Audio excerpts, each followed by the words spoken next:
Inde famogga jaffa sababe fachu waldan kuragalan kurawasa ko pesej Kaba Amerika magala Seattle adolescent demi turbo barakula madi demi afu waldan kuragalan kura isa gaggeessuuf kompiitu mureeja miseensota waldaa ichaa dabalatee hawaasa Oromoo kanneen Seattle fi naannoo ishii magaalota akka Portland, Vancouver, BC, Utah fi Victoria jiraatan akka kura kanarraa qooda fudhatan affeeramtanii jiru.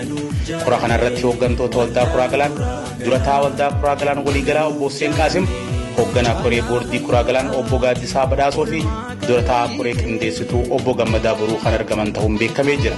Keessummoonni kabajaa biyyootaa fi magaalota garaagaraa kan hirmaatan dhugaa ta'u hayyuu seenaa obbo Naasir Kaliilii fi Bareentoo Gadaa biyya Awustiraaliyaa irraa koricha irratti kan argaman ta'uun beekamee jira.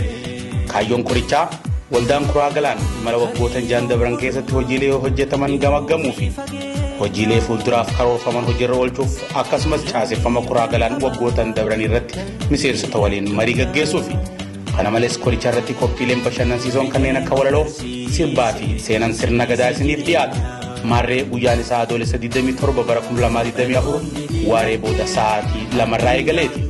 Odeeffannoo dabalataatiif lakkoofsa bilbilaa 2-6-7-7-9-4-3 takka-duwwaa yookaan 2-6-4-7-4-8 koree qindeessituu kora waldaa kuragalan magaalaa Seattle irraa.